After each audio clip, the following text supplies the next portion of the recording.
Reluctant Persuaders by Edward Rowett. Episode 3, At Your Side. Hey Teddy, good morning to you. Surprise! No, get away, get away. Ted, it's me. Happy birthday! Oh, Joe, you remembered. Of course, I wouldn't forget again. Not after. Well, I'll never forget again. You even made a banner. Happy B-Day Tea. I started too big and ran out of space. Oh, it's perfect. Thanks, Jay. That's only the beginning. There's a card and present on your desk, a cake in the fridge, and... Happy birthday, Teddy. Amanda, how did you know? Joe may have mentioned it in passing. So, I got you this card. Wow. There, happy now. Thank you. Teddy, it is your birthday, Amanda. I mean every word. It's beautiful. Good. Responsibility discharged. I want no further part in this charade. Are we playing? No. I didn't know she cared. Of course she does. She's just funny about showing it. Mother thinks it's because she's in love with me. Did she remember your birthday? Of course.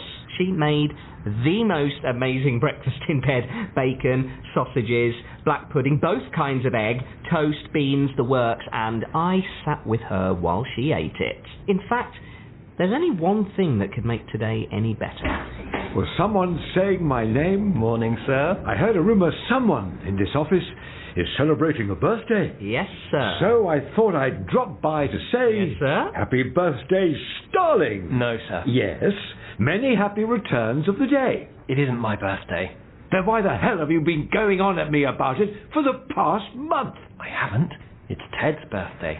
Who? Me, sir. Oh, Starling told me it was his. I didn't.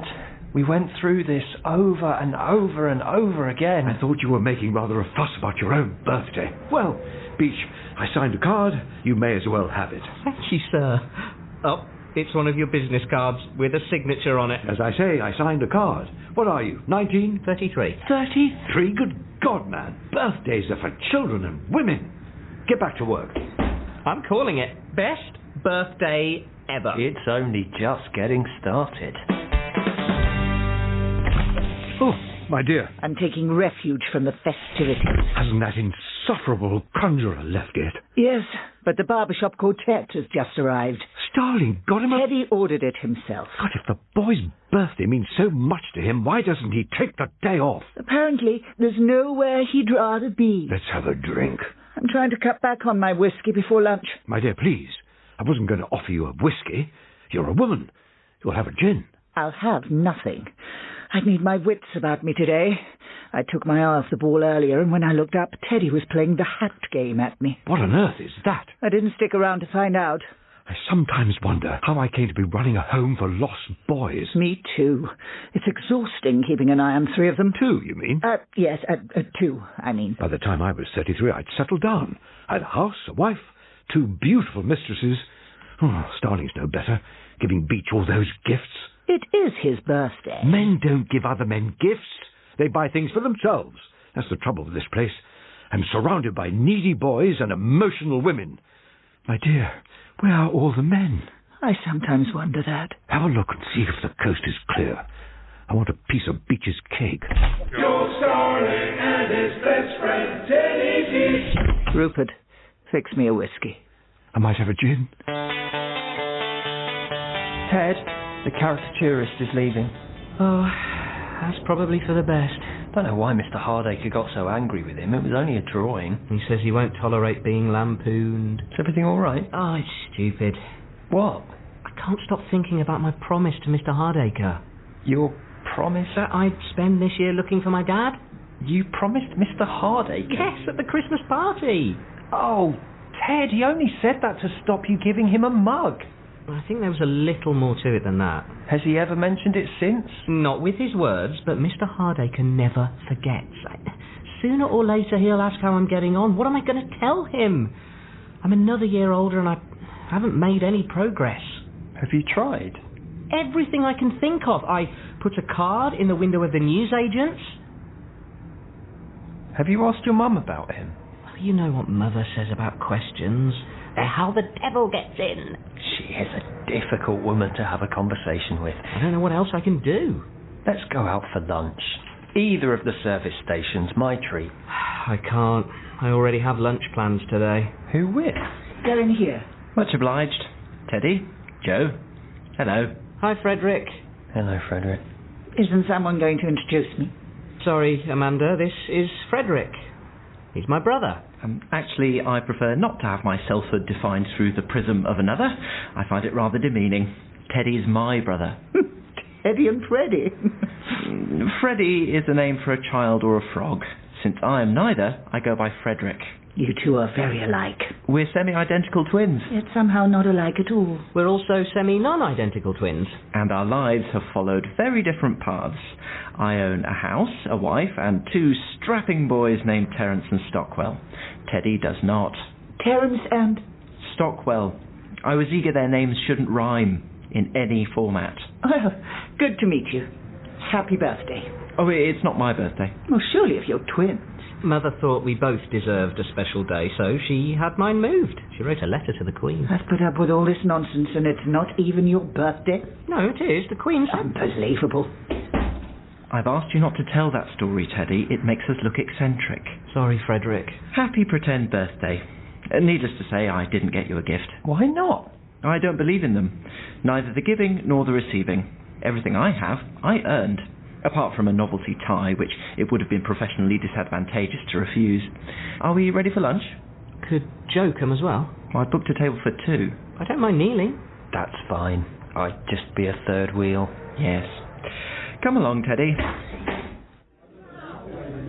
I'll have the chicken liver pate, followed by the fillet of brill with the roasted asparagus side, and a glass of the Chablis Grand Cru. Very good, sir. And for you? Yes, may I see a children's menu? He'll have the same as me. Sure, I'll like any of that. I won't sit here while you order a child's lunch. You're going to eat like a grown-up for once. Okay, so knife in left hand, spoon in right? Please don't embarrass me, Teddy. I'm just not used to eating in a place this fancy. Frederick, I think this tablecloth is actually made of cloth. It is. So, how are things at work? Really good, really good. Did you see our Walton's advert? I did. I assume it was all Joe's work? Not all. He has talent, that boy. Oh, I know. Joe is amazing. We're not here to talk about him. What progress have you made since last we spoke? Oh, it's my birthday, Frederick. Well, no better moment for a life audit.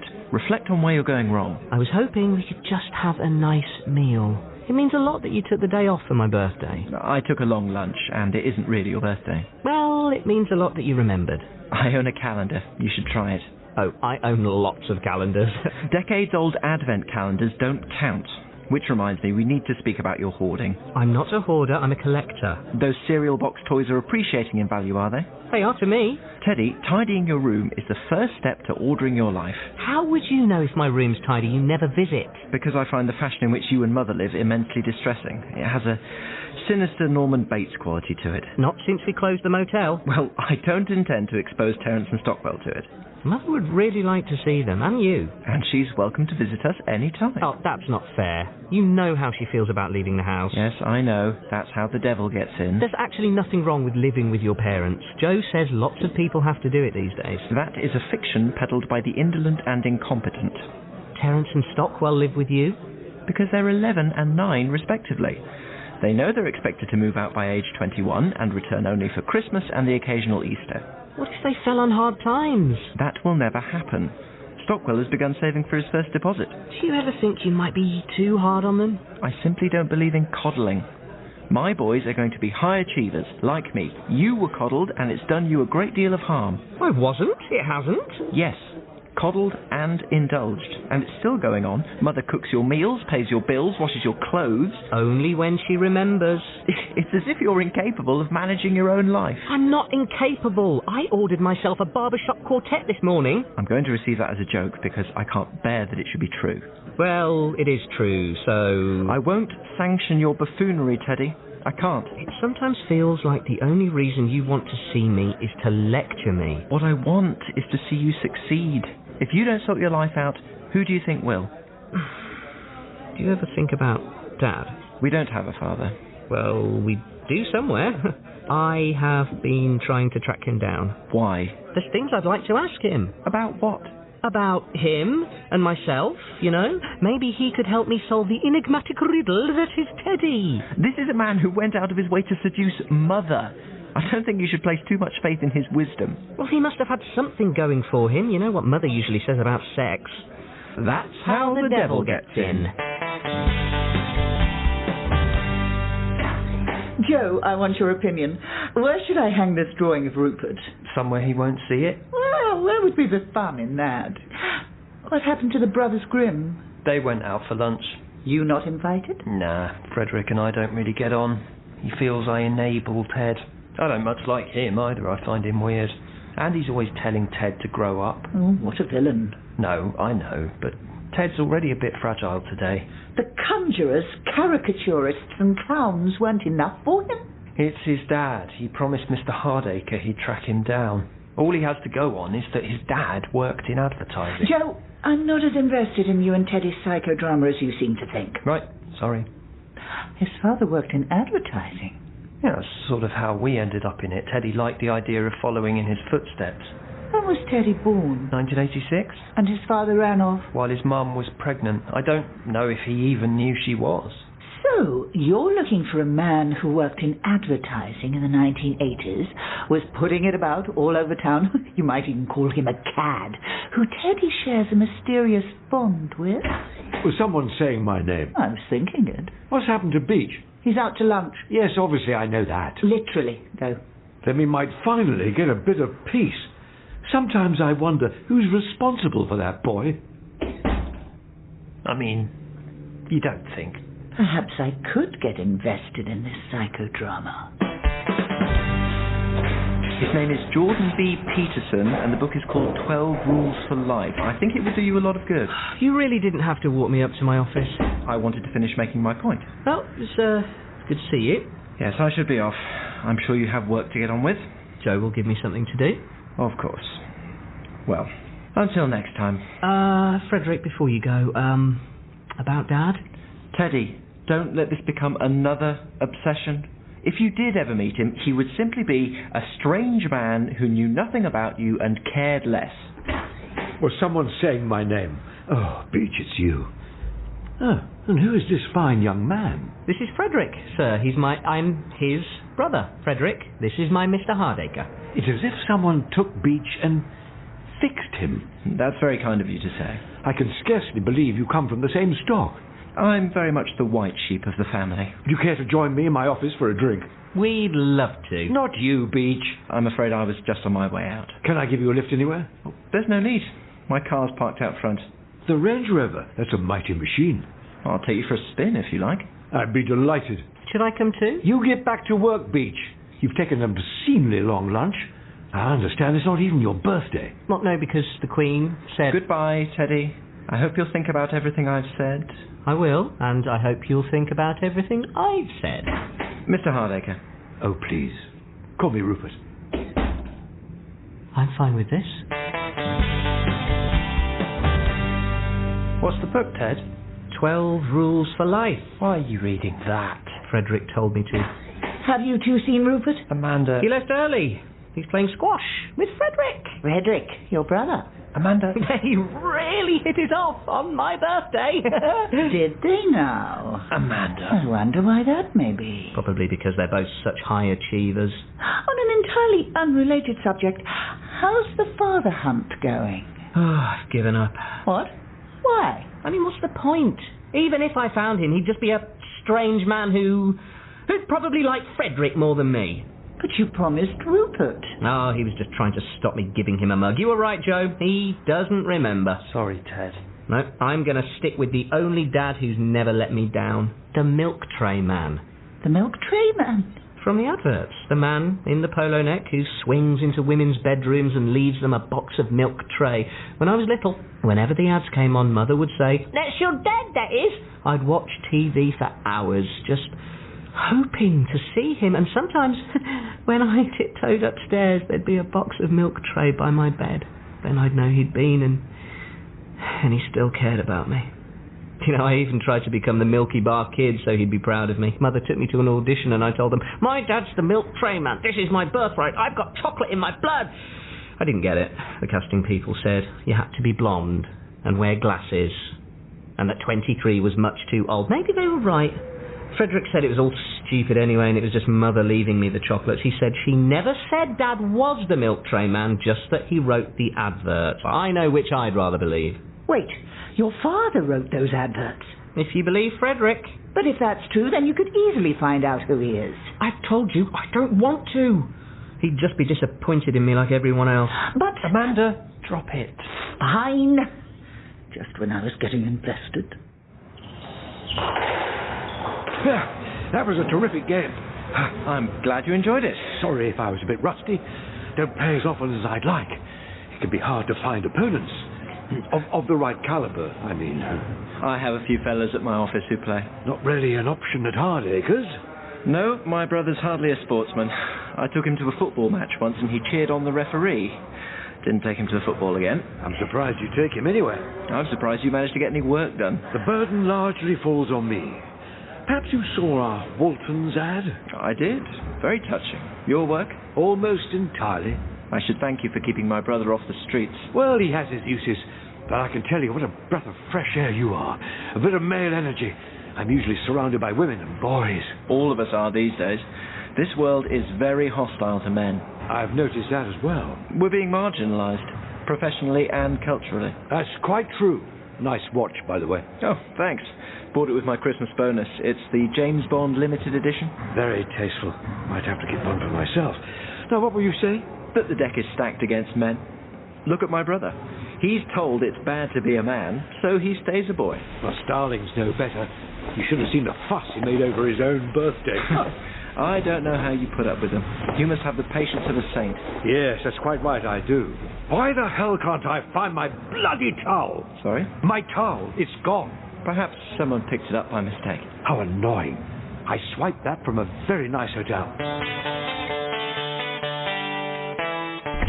Rupert, you're here for once. Actually, I was just going out.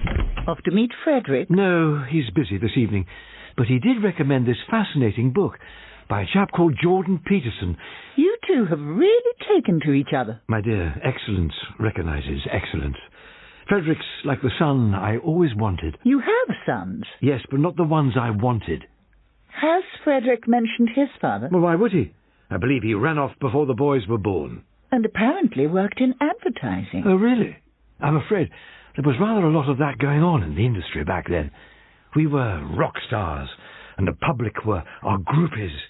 You tell a woman you created the Lurpak Butterman, and she was butter in your hands. What a lovely image. Frederick and Beach won't be the only Charlotte Street orphans from that era. Changing the subject entirely, do you remember the old milk tray ads? All because the lady loves milk tray. Remember them? My dear, I spent most of the 80s writing them. Did you really? Suave man in a polo neck swinging in and out of women's bedrooms. Remind you of anyone you know? It does, rather. The really funny thing is, according to Frederick, they were written by his father. What? Apparently so.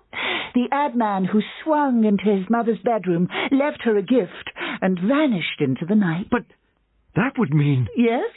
That would mean Frederick. Yes. But that would mean Beach. Yes. My dear, would you perhaps fix me a gin? Certainly. Nice watch, by the way. Thank you. It's new. Kid, I reckon you ought to saddle up and ride on out of town. I ain't afraid of you, Sheriff. You just a low-down, dirty rat. But I'm mean as a rattlesnake. Draw. Bang! Bang, bang! And a last word, Sheriff. I don't deserve this. To die like this. I was building a house. Deserves got nothing to do with it. I'll see you in hell, Milky Bar Kid. Yeah. Bang! The Milky Bars are on. Oh, Frederick! Hard at work, I see. Yeah, we were just filming a concept reel for a client. Mm-hmm. Yeah, if you're looking for Mr Hardacre, he's in his office. I'm here to see you. I've brought you a gift. You don't believe him? I've made an exception. Here. Oh, It's very nice of you, Frederick, but I already own lots of envelopes. It's not the envelope, it's what's inside. The identity of your father. What? This seems to mean something to you, so I tracked him down. Frederick? Frederick, did you get my messages? I've been trying to reach you. I've been rather busy. Could we perhaps have a word in private? Sir, Frederick's found my dad. What? How? I don't know, but it's all in this envelope. Have you opened it? Not yet. My dear! What? Oh, Frederick and Teddy and Rupert. What a lovely tableau. Almost like a family portrait. Amanda. My dear, the envelope, their father. Frederick's tracked him down. How exciting. Who on earth could it be? Beach, I want you to think long and hard before you open that envelope. I know you made me a Christmas promise. You do remember. Rupert Hardacre never forgets. But you don't know what might be inside. Remember Pandora and her box? Could you open it for me, sir? I don't think I can. But why me? Well, my dad worked in advertising in the 80s, and you worked in advertising in the 80s? Yes, Beach? It might be someone you know. It might be indeed. Give it here. Come on, then. My dear, I'm not sure I can. Oh, give it to me. Teddy, it gives me more pleasure than I can possibly say to reveal that your father is John Trott. Who? Former ad man. Bounced around several agencies during the 80s and 90s, retired in 2005, now lives in a cottage in Kent with a wife and 2 big dogs. There's a photo included. Oh, he looks just like us.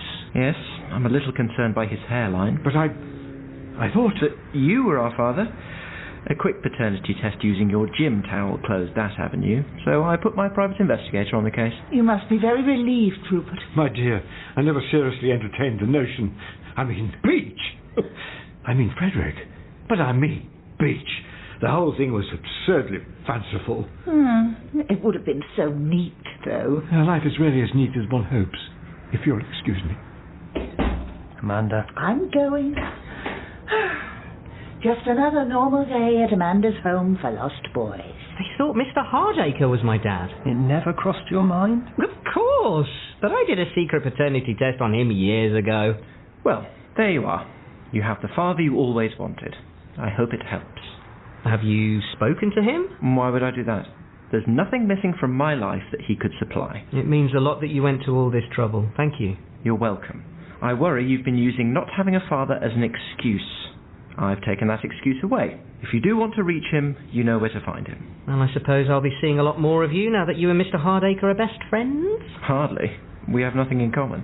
But you're both such high achievers. I am. He's both tiresome windbag and substandard squash opponent. Now I've closed off the paternity avenue, he has no further utility. But he's Mr. Hardacre. A very disappointed and disappointing man. No wonder you idolise him. I ain't afraid of you, Frederick. What? You just a low-down, dirty rat. Teddy, you know I can't abide your silliness. And I can't abide yours either. Mine? Yes. I actually think you're a bit of a disappointment. There is no metric by which I could be considered disappointing. Yes, there is. Mine. I'm not going to be judged by you. I have a house. And a family, and a life. You have some toys that came out of a box of Rice Krispies 25 years ago. Well, you have a very silly watch. Silly? Do you know how much this watch cost? No idea. My toys were free. This isn't a toy, it's the James Bond limited edition. It's a silly watch, Freddie, and 12 Rules for Life is a silly book. And Terence and Stockwell are very silly names. Yeah, well, at least they don't rhyme.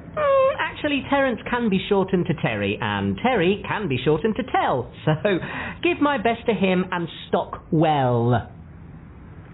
It seems a deed poll is in order. How did I miss that?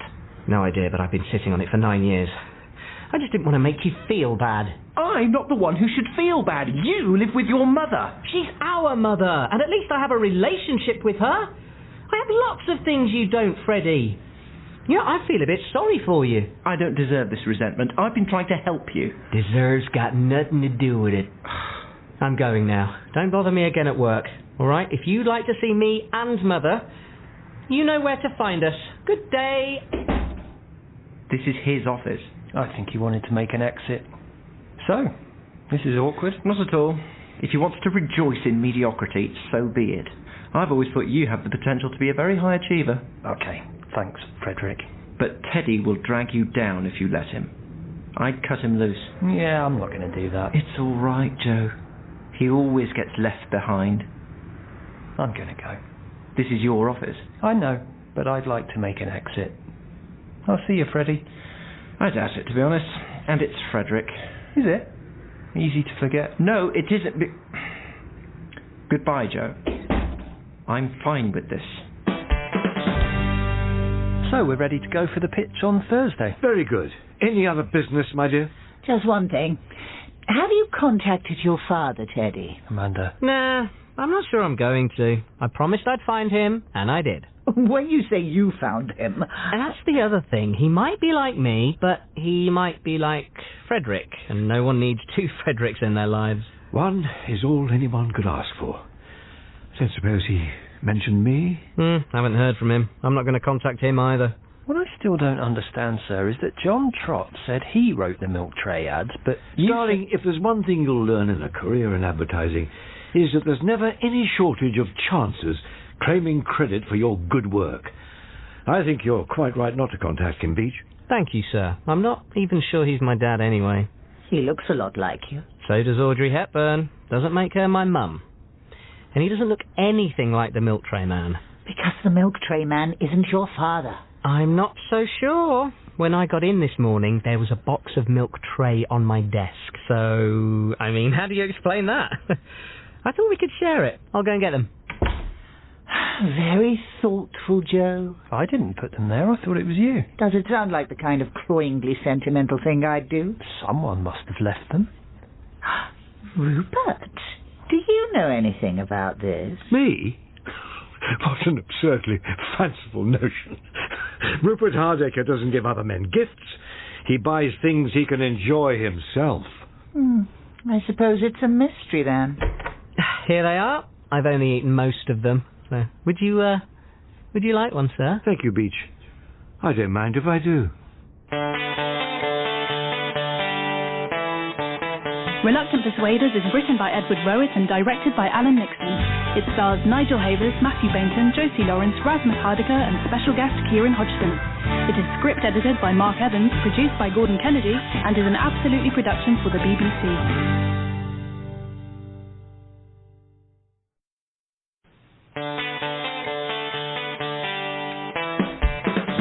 Reluctant Persuaders by Edward Rowett. Episode 4. Ask the Man Who Owns One.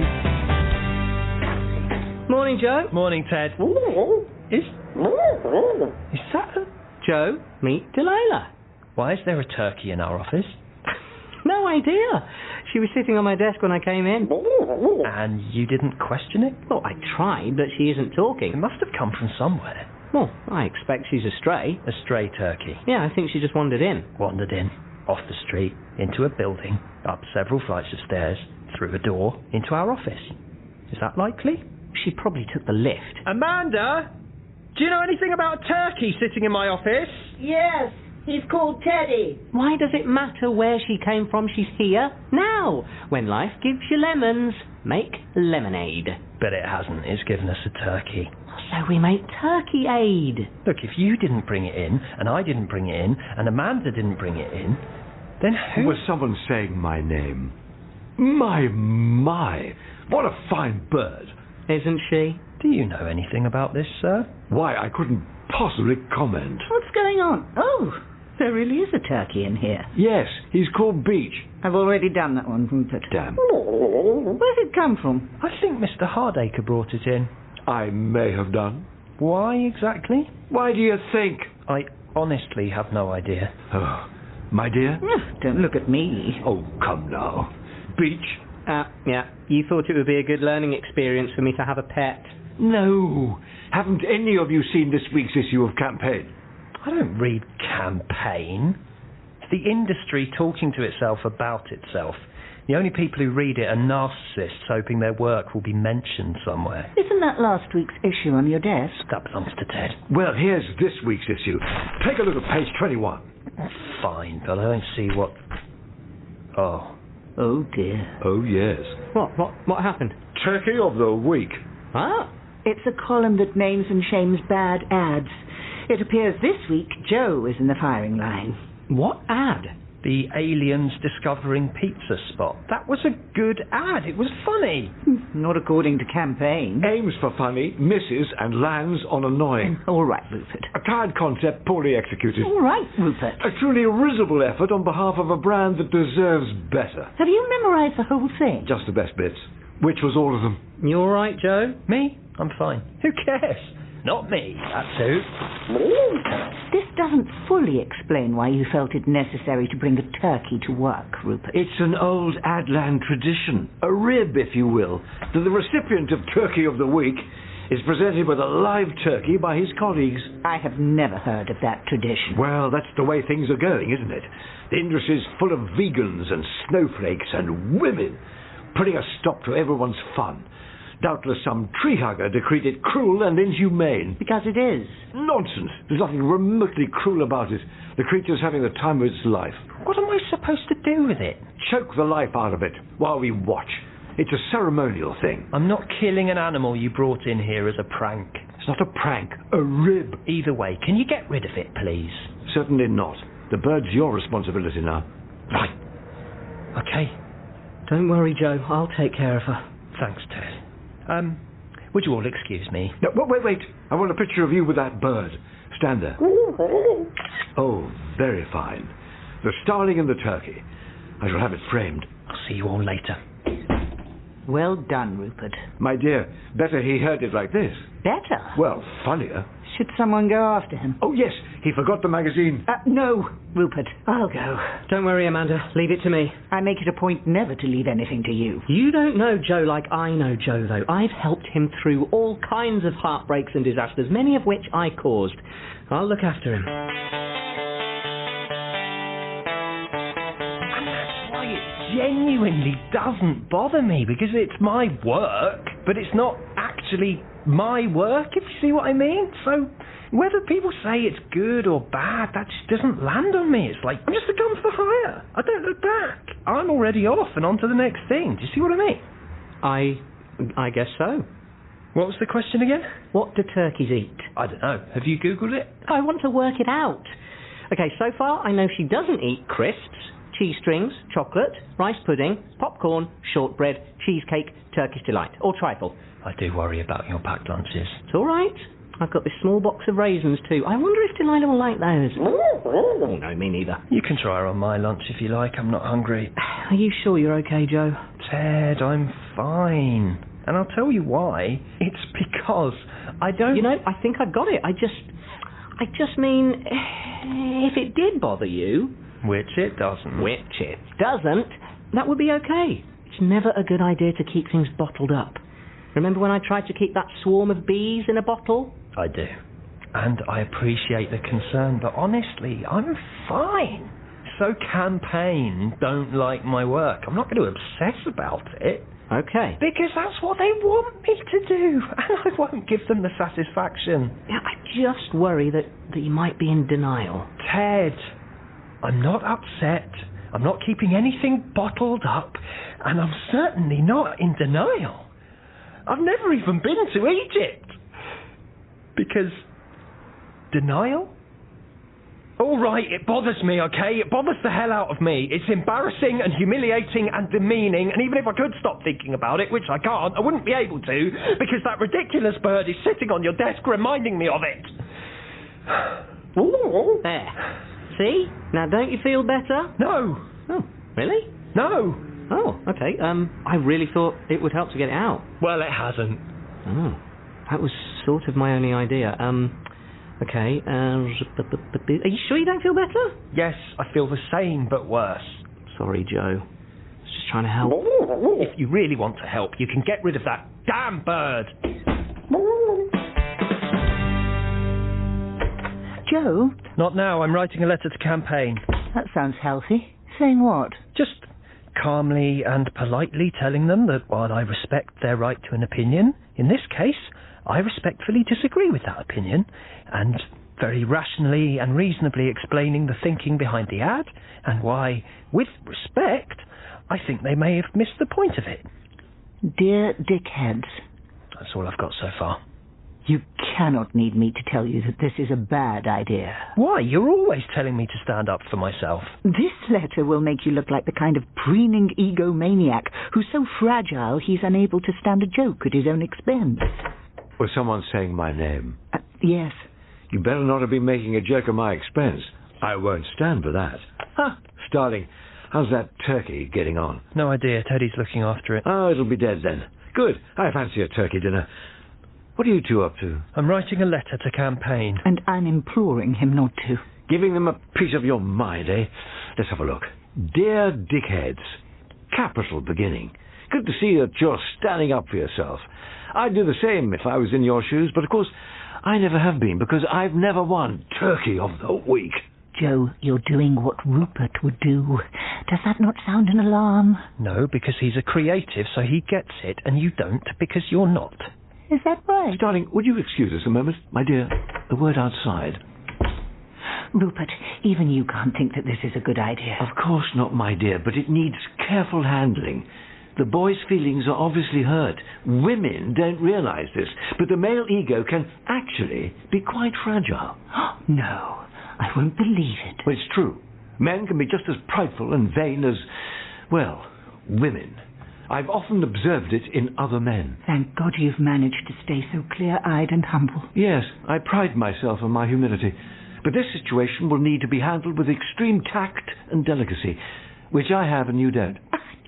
You brought a live turkey to the office to mock him. Yes, because I thought he could take a joke. Now I see that he can't. I will handle it. You know, the boy regards me as his mentor. Then why is he in my office every 2 minutes asking for advice? I wasn't aware he was. No, because you're not his mentor. I am. His mentress, you mean? What? Mentress.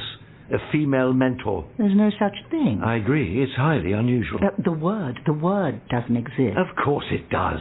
All nouns have a female form. Actor, actress, mentor, mentress, doctor, nurse. I'm more than qualified to take over his mentorship. Fine by me. He doesn't listen. A bad mentress always blames her mentee. What's your plan exactly? The boy's furious and het up and needs to calm down. So I shall take him out and get him very drunk. No man has ever been angry with a drink in his hand. So, as you can see, it was just another instance in which I turned out to be right and everyone else was proved wrong. Yes, sir. Which reminds me of another time I was correct. I think I might head off. Nonsense. Have another drink. No, I'm going to get back to my letter. I want to get it off tonight. Starling, do you really want to be known as the kind of man who can't take his licks, who writes whining letters of complaint? I thought you said you'd do the same in my shoe. If I did, I hope someone would stop me.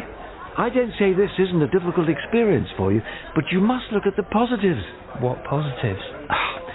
Why do we fall, Starling?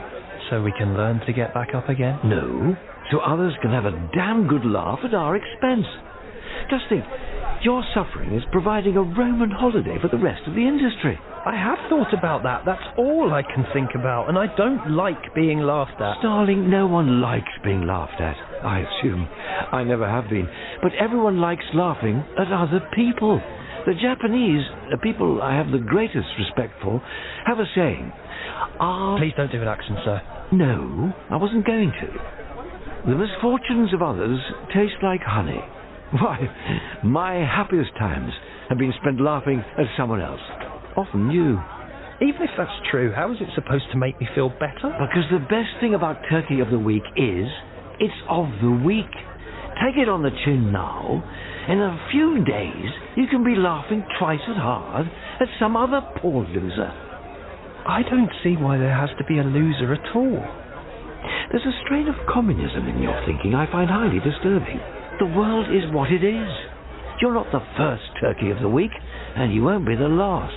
But isn't this just what they want, to turn us against each other? We're already against each other, Starling. It's dog eat dog in this industry, and you can either be the dog or the other dog. So, which is it going to be? I won't send the letter. Good man. You're round, wasn't it? Morning, Teddy. It's Joe in... what is that smell? Oh, hi, Amanda. That might be Delilah. We've had a troubled night. Oh, you've been here all night? I couldn't leave her.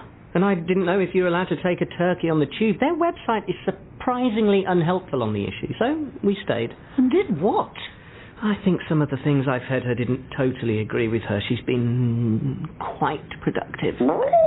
Teddy, you can't keep that animal in the office. But what do I do with her then? I don't care. Take her home. Keep her in the garden. I don't think I can. Mother doesn't trust flightless birds. Then get rid of her. I've tried, but it's her house. The bird, Teddy. But Amanda, we've bonded now. It's like that film, Kess. She's Kess and I'm the little boy. Fine. But do you remember how Kess ends? No. Joe wouldn't let me watch the end, but I assume the boy lives happily ever after with his beloved bird. No. His brother beats it to death and throws it in a bin. No. Yes. Nobody would do that to Delilah. I mean, I don't know anyone heartless enough to do something so needlessly and pointlessly cruel. Was someone saying, oh, dear God, what is that smell? It's the turkey you brought in. Hasn't someone got rid of it yet? Oh, give it here. I'll beat it to death and throw it in a bin. No, stay away. I'll get her out of the office. I promise. See that you do. Is Starling in yet? No. How did you get on last night? I took care of it, my dear. Let's leave it at that. I see. Which is to say, I handled the situation superbly. The boy was crying out for the firm guiding hand of a mentor, not the weak, directionless caress of a mentress, or whatever it is you represent, Beach. I see myself as a sort of Jiminy Cricket figure. The point is, I brought the whole episode to an entirely satisfactory conclusion. Morning, Joe. Hi, everyone. What's that smell? Oh, the turkey's still here. Oh, sorry, I'll get her out of your sight. No, it's all right. Look, I owe you an apology for yesterday, and you, Amanda. I was angry, and I took it out on you. I'm sorry. Oh, we forgive you, don't we, Amanda? Well said, Starling. Don't you think he's learned a lesson, my dear? So you didn't send the letter? No. Mr Hardacre talked me out of it. Yes, I did, didn't I? You were right. Writing an angry letter was just pointless and childish. Did you hear that, my dear? I was right. So I'm not going to do it. I'm delighted. Aren't you delighted, my dear? I'm starting a petition instead. A what? A petition to get Turkey of the Week cancelled. Oh, what a fun idea. Now, don't be hasty, Starling. It was you who gave me the idea, sir. Oh, was it really, Rupert? It certainly was not. You said it yourself. I'm not the first Turkey of the Week. There are loads of other people out there who've been through the same thing, and I bet they all feel the same way. They were all just too frightened to speak out. I'm going to change that. So, in fact, you're going to make an even bigger deal out of this than before Rupert advised you. The letter wasn't going to change anything. This petition will. I'm going to send it to campaign. Starling, I forbid it. They'll just ignore it. They won't be able to. I've bought a full page of ad space in the magazine. They'll have no choice but to print it. Did you hear that, Rupert? He's thought of everything. We take enough flack in this industry without our own publication dumping on one of us every week. I'm going to ring round every creative in Adland and tell them, we don't have to take this anymore. Joe Starling might not be the first Turkey of the Week, but he's damn sure going to be the last. Well done on sorting it, Rupert. The boy's gone mad. It sounds like he's been given some very bad advice. I gave him good advice. He's just taken it badly. Now, what did someone tell me recently about mentors blaming their mentees? Well, should we do something? Yes. He's going to make himself and the agency a laughing stock. I'm going to speak to him. No, Rupert. You've had your chance. You failed. Rupert Hardacre never fails. At worst, he succeeds imperfectly. You keep telling yourself that. But leave the mentoring to the professionals. I'll clean up your mess, Rupert. Why don't you clean up the turkeys? That's more your speed.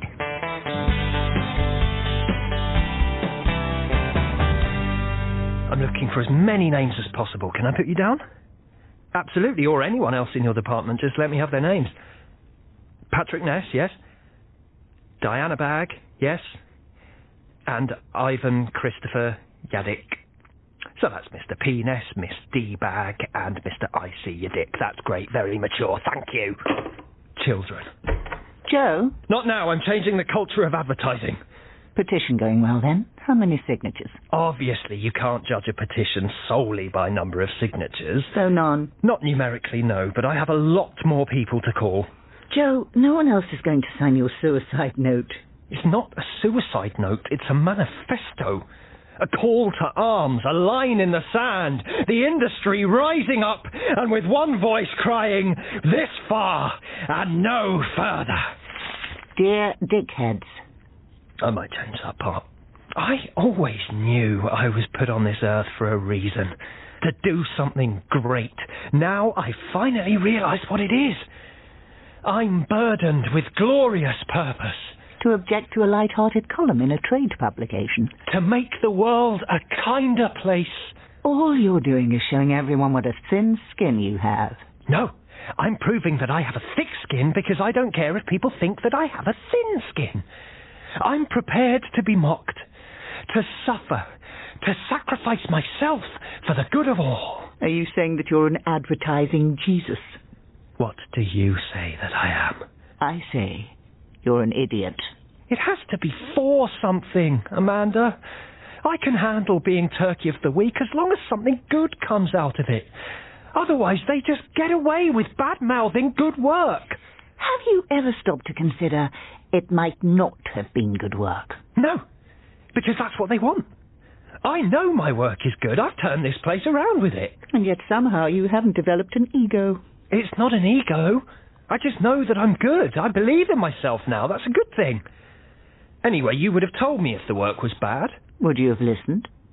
Yes, I always listen to you. Are you listening now? The client liked it, though. The client isn't always the best judge. If they were, they wouldn't need us. So, what are you saying? I'm saying it was lazy, derivative work, and Campaign were right to call you on it. I don't... That's not... You're wrong. Joe. It could happen. The difference between us, Joe, as you rightly pointed out, is that I'm not a creative. So I'm not blinded by an ego writing checks my talent can't cash. I thought you were on my side. I am, which is why I'm saving you from yourself. You haven't been misused or misunderstood. You did bad work. It's fine. Accept it and move on. Enter. Sir, I need your help with Delilah. Right, hand her over and pass me that bin. Not like that. I wondered where you got her. I thought I could take her back. Oh, some poultry farm nearby. Do you think she'd be happy there? I think she'd be a turkey there, and thus untroubled by extremes of emotion. But would they look after her? Until it's time for her to fulfill the ultimate destiny of a turkey. What is the ultimate destiny of a turkey? Oh, no. A turkey is for Christmas speech, not for life. Oh, sir, why is it every time you care for something it leaves you? This is my snowman all over again. That's why you must never care for anyone or anything. I don't. It only ends in tears. You care about me, don't you, sir? Beach, I don't even know your first name. Right, you two. What's happening? Where's Starling? Petition's in the bin. Let's leave it at that. I see. Which is to say, I handled the matter with skill, understanding, and tact. The difference between us, Rupert, is that I actually listened to Joe instead of just talking at him. It's what makes me such a talented mentor and you such a waste of space. Mr. Hardacre? Oh, you're all here. Good. I owe you another apology. I've been behaving like an idiot, and I'm sorry. We forgive you. Well said, Joe. Don't you think he's learned a lesson, Rupert? The petition was a stupid idea. Did you hear that? A stupid idea. The letter, too. All of it. So, instead, I've decided to quit advertising forever. Oh, no. Have you really, Starling? I know I've said that before quite a few times, but this time I really mean it. Did you hear that, my dear? He really means it. But why? Because I'm a fraud. I got away with it for this long, but now I've been found out and exposed in front of the whole industry. Amanda helped me see the truth. Did she really? I'm going to clear out my desk, and you won't see me again after that. I've let you all down. I'm sorry. Gosh, well done on sorting it, my dear. I'm going after him. No, leave this to me. To you? You gave him some kind of messiah complex. I did better than Beach. Congratulations on clearing the lowest bar in the world. Hey, at least I stopped him bottling things up. You've just made him depressed. Better that. Wait a moment. I think I see what's happening here. What? My dear, there's a little-known psychological theory called the 5 stages of grief. You won't have heard of it. Of course I have. Oh, really? Yes, everyone has. Isn't the first one denial? No, you've got that wrong. Then anger. I suppose you know all about it then, do you? Then bargaining. My dear, please, let me explain it Then to you. depression. Oh, just forget the whole thing. Then finally acceptance. Good, so you do know it. Yes. I believe Starling may be going through something similar over this turkey business. Think about it. We've seen denial, anger, bargaining, and now depression. So we just have to move him on to acceptance. That's what we've all been trying to do. How do we get him to accept a turkey? Starling, get back in here. I've collected up all my pencils. You're coming with me. Everyone get in the car and bring that bird, Beach. Where are we going? To get rid of this turkey once and for all.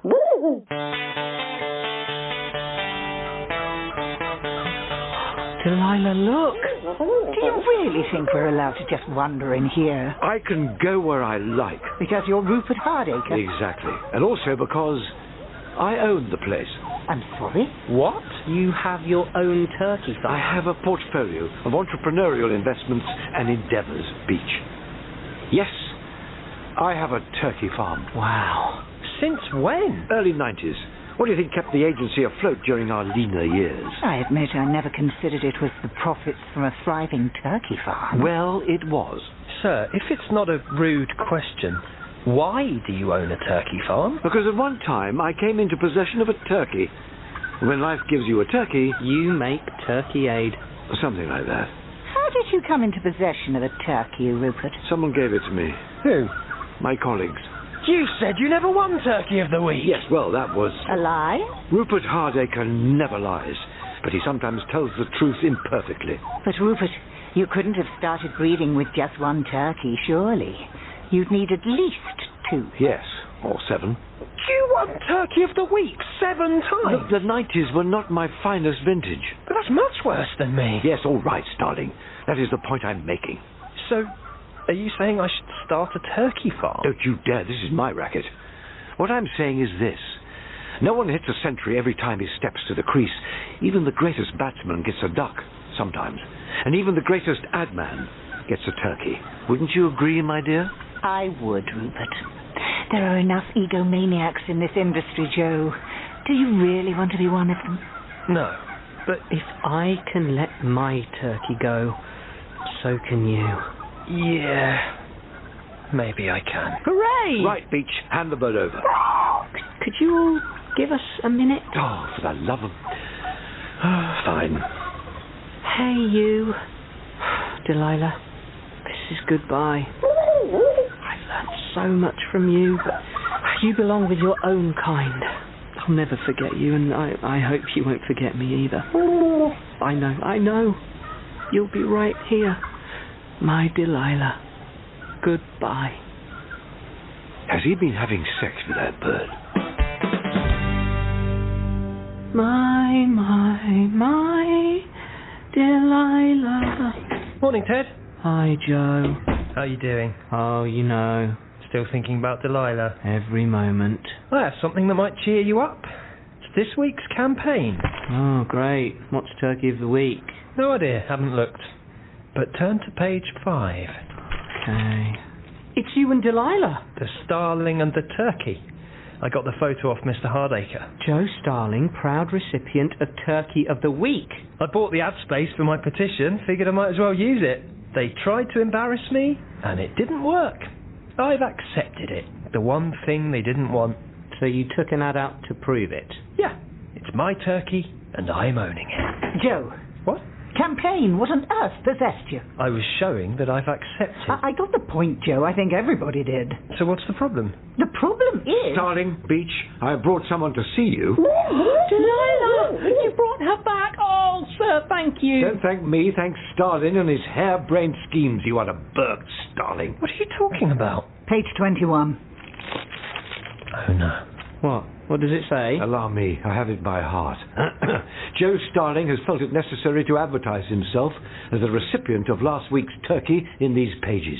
We here at Campaign find it hard to imagine a more painfully defensive display of hubris or a worse advertisement for an agency and its lead creative. We therefore have no hesitation in awarding him an unprecedented second consecutive Turkey of the Week. Joe, are you okay? Me? I'm absolutely fine. Really? No, I'm going to write a letter. Reluctant Persuaders is written by Edward Rowett and directed by Alan Nixon.